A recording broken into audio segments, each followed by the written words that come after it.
Gets ready for the dictation. 10 seconds. 5 seconds. Start. Mr. Chairman, I support this resolution very strongly, but my doubt is whether the environment required for successfully carrying it out can be created in the country. The experience of cooperation in the past has been analyzed in the report of the Rural Credit Survey of the Reserve Bank, and their conclusions are not very encouraging. But even then, we should lay our hope on cooperation and we must proceed. Now, I am speaking about distributive cooperation or consumers cooperation in this country. I know in the last few years the traders have been making large profits by raising prices. We often complain of deficit financing as the cause for the rise in prices, but really a large part of it is due to the traders. Take the case of even vegetables. In Delhi, for instance, the vegetables are sold at very high prices because of the traders clinking together. And this has been going on all over the country. That is to say, goods are sold at high prices not because the prices at the source are high, but because the people who are trading in them join together, add all kinds of extras and sell them at high prices. This has been going on for the last many years, and the prices have been going on fluctuating. This has resulted, as the Honorable Member pointed out, in the setting up of inquiry committee and commission, and the important consideration has been about increasing dearness allowance to catch up with the rising cost of living. Now, sir, the cost of living increases have been chiefly on account of this unnecessary rise in prices due to joint action by the traders. And what has been the consequence of all that?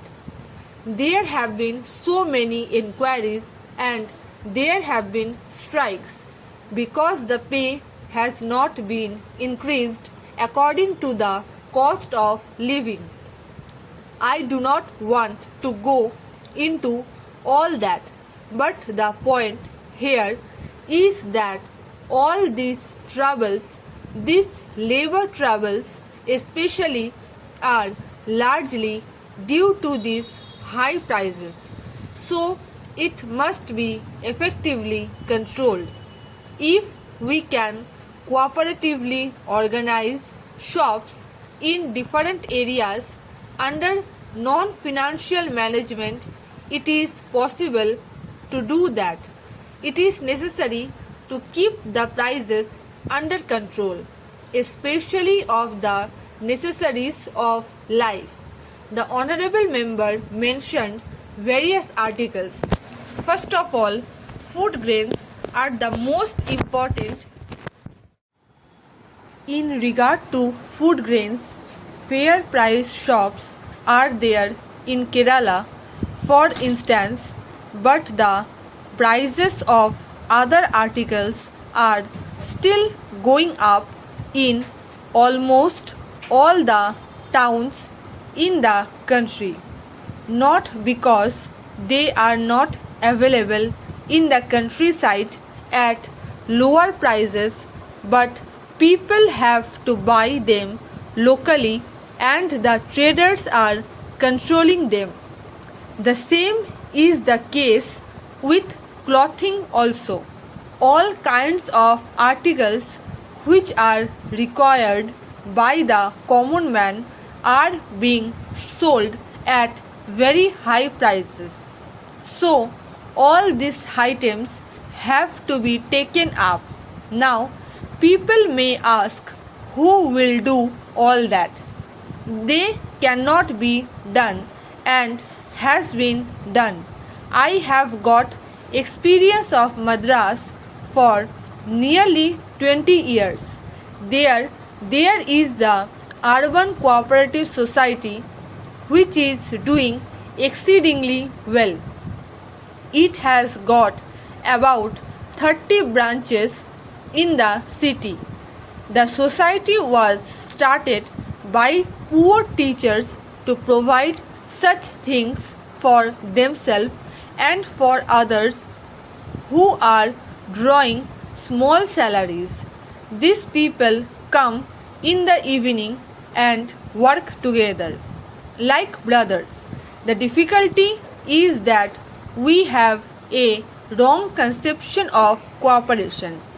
We have been trying to put it into the hands of the paid officer. I am not entirely against it, but we do not honorary workers at the top. As the honorable member said, this idea must be planted in the mind of the people in their very childhood in the schools. There are schools in some parts of the country where cooperative societies are run by the schoolboys. They make their own cooperative purchases and sales. In my opinion, therefore, the whole thing must start in school and colleges. There, all purchases must be made on cooperative basis and thereby the very idea of cooperation must be put into the young mind. By practical experience, they must be taught. They will then develop into most useful honorary workers. Afterwards, I have been speaking about cooperation, that is to say, distributive cooperation. But we can go further. Even in productive cooperation, we could do a lot. There is a plenty of wasteland in the country.